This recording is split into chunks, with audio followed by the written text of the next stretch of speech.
வணக்கம். இன்றைய பிஎன்சியின் நேரலை செய்திகளை வழங்குவதற்காக நான் ஷாலினி மூர்த்தி. விரிவான செய்திகளை பார்ப்பதற்கு முன்னதாக தலைப்புச் செய்திகளை பார்க்கலாம்.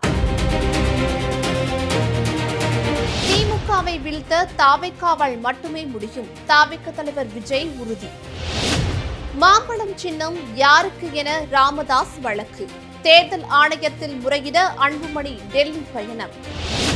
கரூர் கூட்ட நெரிசல் வழக்கு விசாரணை. சுப்ரீம் கோர்ட்டில் செவ்வாய்க்கிழமையன்று விசாரணை. அறிஞர் அண்ணாவின் 57வது நினைவு தினம். அண்ணா நினைவிடத்தில் அரசியல் கட்சி தலைவர்கள் மலர் தூவி மரியாதை. இந்தியாவில் ஒவ்வொரு நிமிடத்திற்கும் ஒருவர் பாம்பு கடியால் மரணம். ஸ்ட்ரைக் அவுட் ஸ்னேக் பைட் அமைப்பின் ஆய்வு தகவல். பஞ்சுக்கான இறக்குமதி வரி ரத்து. நூல் விலை கிலோவிற்கு 7 ரூபாய் உயர்வு. அநீதி, அராஜகம், தில்லுமுள்ளு இவையெல்லாம் திமுக முதற்றே உலகு. தாவேக்க 3ஆம் ஆண்டு தொடக்க விழாவில் திருக்குறள் சொன்ன விஜய்.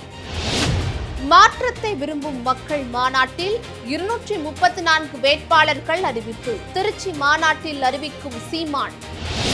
திமுகவை தொடர்ந்து நாம் விமர்சனம் செய்வோம். பழைய டப்பாவை திமுக உருட்டுவதாக விஜய் விமர்சனம்.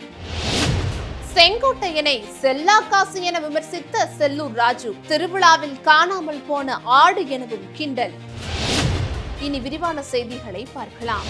எத்தனை சதிகள் வந்தாலும் திமுகவை வீழ்த்த தாவேக்கவினால் மட்டுமே முடியும் என்று தாவேக்க தலைவர் விஜய் கூறியுள்ளார்.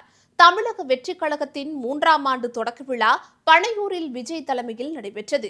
காமராஜர், அண்ணா, எம்ஜிஆர் இருந்த இடத்தில் இப்படிப்பட்ட ஒருவர் அமர்ந்து விட்டாரே என்று ஸ்டாலினை பார்த்து மக்கள் கண்ணீர் வடிப்பதாக கூறிய விஜய், மக்களின் கண்ணீரை துடைப்பதற்காக ஆரம்பிக்கப்பட்ட இயக்கம்தான் தமிழக வெற்றி கழகம் என்று கூறினார். தீய சக்தியை வீழ்த்த தூய சக்தியான நம்மால் மட்டுமே முடியும் என்றும் விஜய் தெரிவித்துள்ளார்.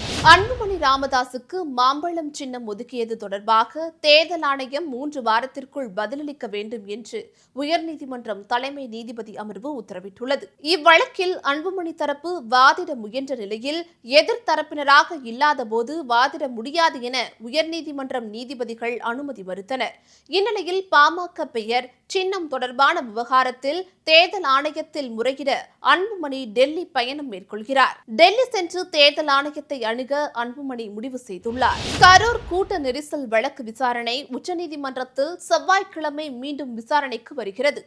கரூரில் கடந்த ஆண்டு செப்டம்பர் 27ஆம் தேதி தாவேக்க தலைவர் விஜய் பங்கேற்ற பிரச்சார கூட்டத்தில் நெரிசல் ஏற்பட்டு 41 பேர் உயிரிழந்தனர்.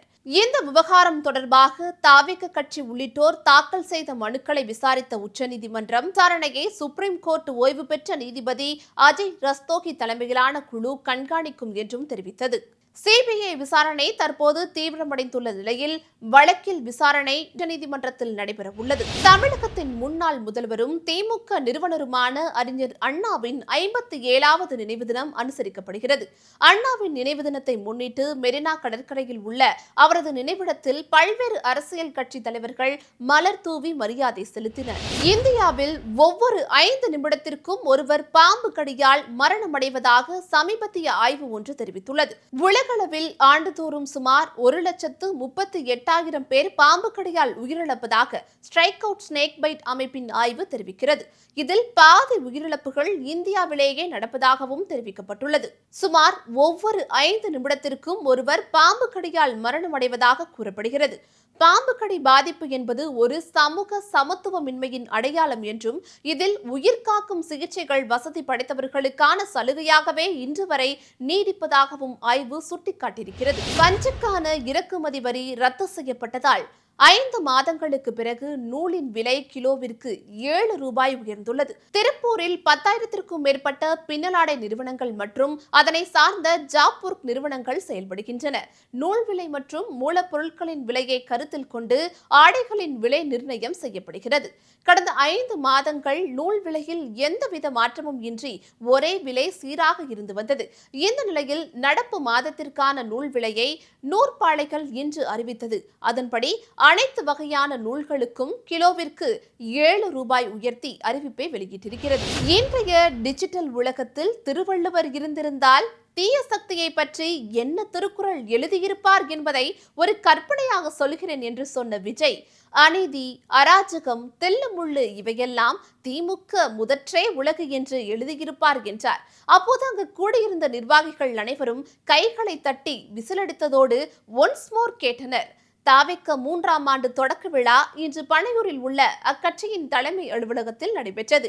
இவ்விழாவில் கலந்து கொண்ட கட்சி தலைவர் விஜய், அஞ்சலையம்மாள், வேலு நாச்சியார், காமராஜர், பெரியார், அம்பேத்கர் சிலைகளுக்கு மலர் தூவி மரியாதை செலுத்தி கட்சிக் கொடியை ஏற்றி வைத்தார். இதனைத் தொடர்ந்து பேசிய விஜய், திமுகவை எதிர்க்கும் துணிச்சல் தாவேகாவிற்கு மட்டுமே இருக்கும் என்றும் தெரிவித்துள்ளார். சட்டசபை தேர்தலை தனித்து சந்திக்க தயாராக உள்ள நாம் தமிழர் கட்சியின் தலைமை ஒருங்கிணைப்பாளரான சீமான் வரும் 21ஆம் தேதி திருச்சியில் நடைபெற உள்ள மாநாட்டில் வேட்பாளர்களை அறிவிக்க உள்ளதாக தகவல் வெளியாகியுள்ளது. கடந்த 2010ஆம் ஆண்டு நாம் தமிழர் கட்சி தொடங்கப்பட்டது. 2016ஆம் ஆண்டு முதல் தேர்தலை தனித்து எதிர்கொண்டு வரும் சீமானின் கட்சிக்கு கடந்த ஜனவரி மாதம் கட்சிக்கான அந்தஸ்து கிடைத்தது. 2026 சட்டசபை தேர்தலிலும் தனித்து களம் காண போகும் சீமான் திருச்சியில் நடைபெற உள்ள மாற்றத்தை விரும்பும் மக்கள் மாநாட்டில் 234 தொகுதிகளிலும் வேட்பாளர்களை அறிவிக்கப் போகிறார். தமிழகம் முழுவதும் சட்டவிரோத குவாரிகள் செய்யும் ஆக்கிரமிப்பிற்கு திமுக துணை போவதாக பாஜக தேசிய செயற்குழு உறுப்பினர் அண்ணாமலை குற்றம் சாட்டியுள்ளார். நாட்டின் எல்லைகளை பாதுகாக்கும் ராணுவ வீரர்கள் தங்கள் சொந்த கிராமங்களை ஆக்கிரமிப்புகளில் இருந்து காப்பாற்றுவதற்காக விடுப்பு எடுத்து வர வேண்டிய கட்டாயத்திற்கு தள்ளப்பட்டிருப்பது ஊழல் மலிந்த திமுக அரசின் நிர்வாக சீர்கேட்டிற்கு ஒரு உதாரணம் என்றும் அண்ணாமலை தெரிவித்துள்ளார். திமுகவை தொடர்ந்து நாம் விமர்சனம் செய்வோம் என்று விஜய் கூறியுள்ளார்.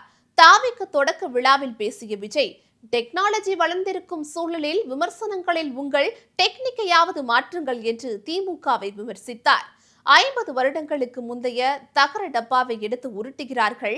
பவள விழா பாப்பாவுக்கு வேறென்ன தெரியும், பழைய டப்பாவை உருட்டத்தானே தெரியும் என்று கிண்டல் அடித்த விஜய், ஆனால் அதற்காக எல்லாம் அவர்கள் செய்யும் தவறுகளை, ஊழல்களை சொல்லி காட்டாமல் இருக்க முடியாது என்றும் விஜய் தெரிவித்துள்ளார். அமெரிக்காவைச் சேர்ந்த ஐடி நிறுவனமான ஆர்க்கிள் நிறுவனம் 30,000 ஊழியர்களை பணி நீக்கம் செய்ய உள்ளதாக அறிவிப்பு வெளியாகியுள்ளதால் இந்திய பணியாளர்கள் கலக்கத்தில் உள்ளனர். ஆர்க்கிள் நிறுவனத்தின் கிளைகள் சென்னை, பெங்களூரு என இந்தியாவின் பல நகரங்களில் இருக்கிறது.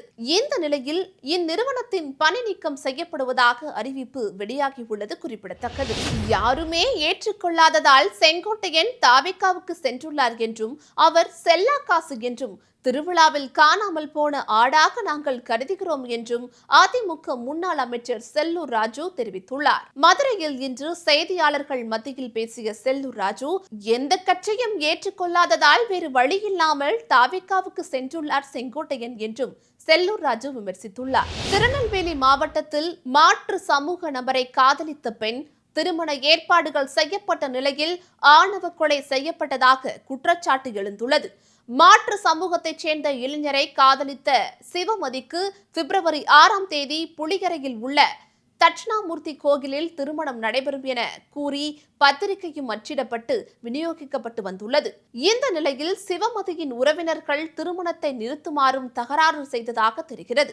இந்த நிலையில் ஞாயிற்றுக்கிழமை இரவு சிவமதிக்கு உடல்நிலை சரியில்லாமல் போனதாகவும் மருத்துவமனைக்கு கொண்டு சென்ற போது பரிசோதித்த மருத்துவர்கள் சிவமதி உயிரிழந்து விட்டதாக கூறவே ஆணவ கொலை செய்யப்பட்டிருக்கலாம் என அந்த பெண்ணை காதலித்த இளைஞர் குற்றம் சாட்டியுள்ளார். தென்கிழக்கு அரபிக்கடல் மற்றும் அதனை ஒட்டிய லட்சத்தீவு, கேரள கடலோர பகுதிகளில் மேல் வளிமண்டல கீழடுக்கு சுழற்சி நிலவி வருவதன் காரணமாக மேற்கு தொடர்ச்சி மலை மாவட்டங்களில் மிதமான மழை பெய்யக்கூடும் என வானிலை ஆய்வு மையம் கணித்துள்ளது.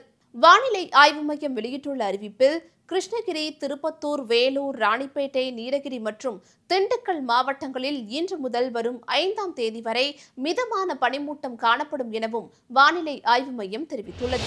இத்துடன் இந்நேரத்திற்கான செய்திகள் நிறைவடைகின்றன. அண்மை செய்திகளை உடனுக்குடன் தெரிந்து கொள்ள எப்பொழுதும் BNC டைம்ஸ் சேனலுடன் இணைந்திருங்கள். நன்றி.